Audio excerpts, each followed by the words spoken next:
Hi, my name is Natalie. I'm a third year Sonoma State student, majoring in sociology, minoring in American Multicultural Studies. And I'm Maritza. I'm also a third year at Sonoma State, majoring in nursing. And today we're going to present about tools for setting up a successful home learning environment. And this is brought to you by TRIO Student Support Services. So we're going to start off with our first slide, which is what are some potential roadblocks to learning from home?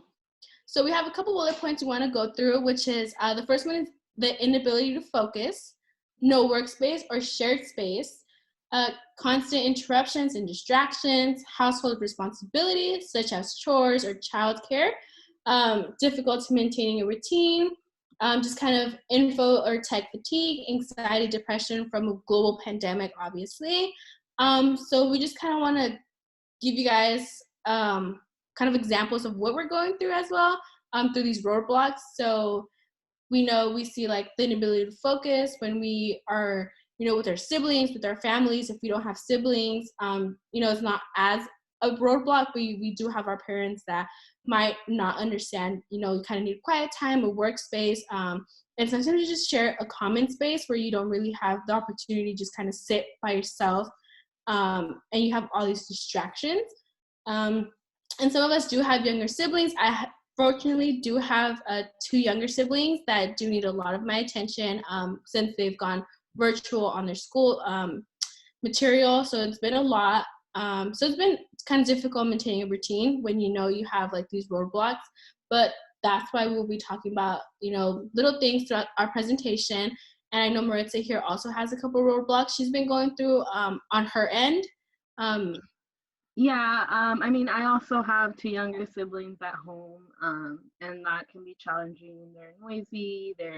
It's hard to like keep them focused on schoolwork when they're not really in a classroom, especially with the younger one who's on elementary school, and they only get so much that they really have to do well at home. So then the like other hours of the day, they might, kind of be in your space.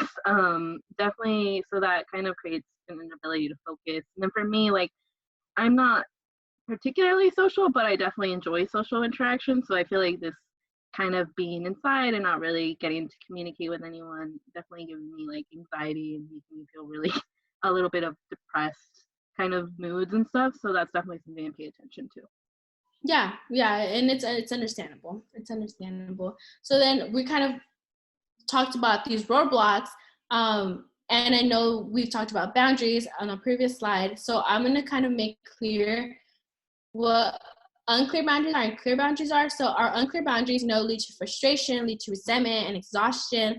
When you aren't able to just kind of like set up these boundaries and nobody knows what's going on. Nobody knows, what you need, your needs are, and then you get frustrated because maybe you just need a quiet time to, get your study session going on, but you have all these just distractions, the loudness, the noises, and then that's when you kind of go into resenting somebody, just kind of like, you're not leaving me alone. It just builds up this anger, knowingness, and that's when you kind of have to have these clear boundaries, and it helps everybody out. It helps people know what their roles are, what your expectations are for them. If you just want them to be quiet, have a quiet time for an hour, mom or dad, siblings, I need you to just kind of be quiet for, the next 30 minutes at least. I need to get this reading done.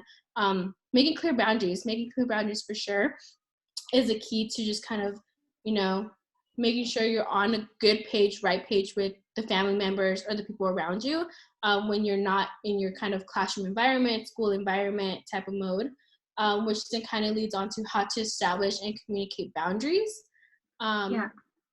So this is just kind of a little thought process about how you might want to go about thinking about like how you're going to set up your boundaries. So number 1, you want to think about what you need in order to be productive.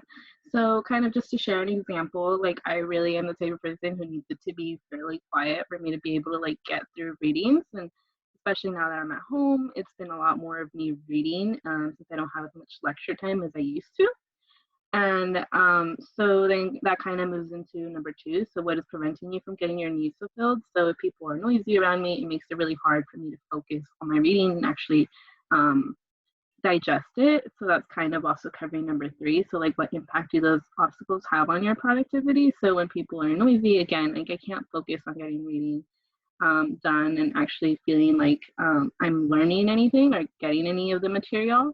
And so how does that end up making me feel? It makes me feel like I'm getting like more and more behind than I already feel, because it just, I feel like I have to read the same material over and over again just to grasp like a simple concept.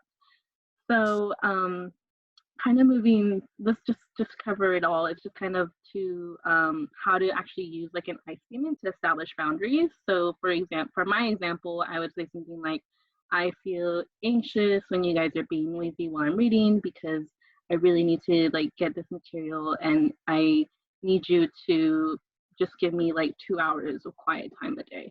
Yeah. And I think that's a great example. It's not passive aggressive. You're not, telling your siblings, your parents, like, hey, like, be quiet. Like, I really need to get this done. Like I'm annoyed with you. You're kind of getting to the point, setting your point, your boundaries of what you need, without, having somebody mad at you, having yourself, all worked up. So I think that was a good example. And I feel like, this is something we can all work on practice, using just I statements where, you're not putting a blame to just one person, like you're doing this, how I'm feeling, but I need you to do this for me so I can feel, a little better. So I think that's a great example, Maritza. Thank you. So from that on, we have these roadblocks and, these boundaries. Now we have to figure out, how to set up a home learning routine. Establish a routine by creating a schedule or a time chart or something that, your household members can see.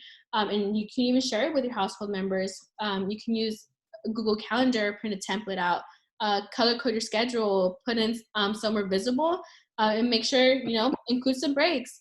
I personally use a whiteboard right now with my other 2 younger siblings, make our gaps on when it's our lunch break, when it's our breaks, make sure, my kindergartner that I have here has her work done before our high schooler, my younger brother. And then I have my own hours where I'm like, I need, this hour for class. I need this hour for work. I need, these little hours. But they all, kind of make up the 8 hours that we're kind of supposed to be working or going to school. I also use my Google Calendar. I check it, day, night, before I go to sleep, in the morning, right when I wake up, just to make sure I'm on time. I have my notifications on, an hour before, 30 minutes before, just kind of giving me a routine that I'm, used to back where in Sonoma. I'm currently in Riverside with my siblings and my parents. So, it's kind of like a different environment. But it is a routine that I'm kind of getting used to now. So it's working. Yeah, I really like the idea of like having the whiteboard, because then like other people, you can kind of set it up with other people in your home, whether it's your siblings or other family members or fellow college students, kind of, so you each know like where you're at in terms of time, and really sticking to the routine is actually really nice to provide some structure when you're not in school. I personally use like my paper planner, and I like to color code things by class, and I like to have little checklists every day of things that I want to get done for the day. I also use the Google Calendar, and I sync it to my phone, so that way it'll give me reminders like when my Zoom meetings are going to start, or classes, things like that. So that's just really important to find whatever works for you to kind of keep on top of schoolwork. Okay. Sounds great. And with that, if you want to kind of maintain a routine, you need a workstation. You just can't be studying, on your bed. Then you move on to like your kitchen table. Then you move into your living room.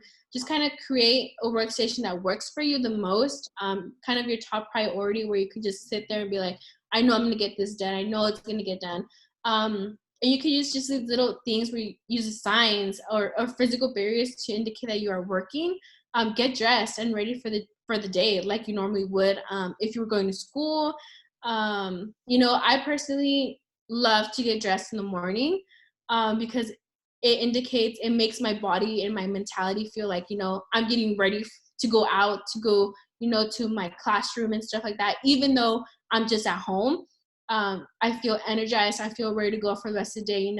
I don't have this interruption where like I have to go, like if I'm already on my pajamas, go to school with pajamas And then now I have to figure out what time can I change. So, right when I get up, just let's change, let's go change, put on your shoes, get ready for the day. And I do sometimes use physical signs, but I felt like it still doesn't get through. So just kind of like my schedule works for them on my whiteboard. Yeah, I think I definitely like the idea of creating the workstation. Like right now, I'm at my desk in my room, and that's like my workstation that works for me. Whereas like when I'm in my kitchen, it's kind of time to be more social and obviously eat and do other things, but like also interact with my family. And then when I'm on my bed, that's kind of like me time and I get to relax. But really having those kind of clear little spaces works for me. Like I like it. I definitely use some signs. So like usually when I'm doing just like little things that like I don't really mind background noise for. Like I'll leave my door like slightly open and my family knows that like they can come and kind of like ask whatever they need or like talk to me. And then I close it when I'm in meetings or I'm in class, just so that they know they shouldn't be bothering me. Definitely agree with you on like getting dressed. Like I think it changes your mentality. I know that when I'm in my pajamas all day, it makes me feel like it's a lazy day and I just don't feel as motivated. Yeah, and I feel like we have to get into the habit of, getting dressed, feeling like we're going somewhere, even though we're just home. It's not just kind of like, you're not wasting an outfit, you're getting ready for the day. It should be a, normal thing for you. Hopefully, and hopefully it gets normal throughout the weeks. And then we kind of go back to like self-care practices from working from home. So I'm just going to read through our little bullet points here. So you want to take scheduled breaks and limit screen time. Even if it's just a micro break. So maybe it's just 10 minutes, but it's something. You want to establish a firm quitting time. You want to designate a work-free zone where you can relax or hang out with others. You want to honor your transition times, celebrate your wins, and then the biggie is to maintain a regular sleep schedule. Yeah, so I have previously told Maritza that I celebrate my wins.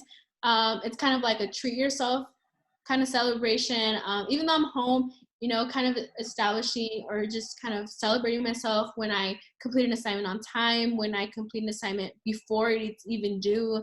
Even just taking a break, I'm like, let me go outside, soak some sun up. Maybe just even go play outside with my siblings, go play outside with my dog, just, celebrating these wins little by little, even though it feels like we're just home. I know that, these achievements are helping just kind of develop a character, develop just kind of making sure we're not bored at home. And I feel like it's a good way to feel just kind of happy or just kind of like content with just everything that's going on. Yeah, I think it definitely helps build some motivation, like I get to go outside for a little bit, or, I just took a test, so I'm going to take the afternoon off, or something like that. And just really practicing that self-care, it's always a good thing. Yeah, it's really a good thing, and just taking breaks and limiting just your screen time, because I know it can get hectic when you're on the screen for 2, 3, 4, and then just the hours go by fast, and you just kind of lose track. Just kind of take a breather, realize that being on the screen isn't healthy always, and it really isn't. But just kind of taking a break and just going outside, smelling the fresh air, 10 minutes, 5 minutes, whatever works for you. And I think just kind of getting in that routine as well. Yep. Yeah. So And I think that's just the end of our presentation.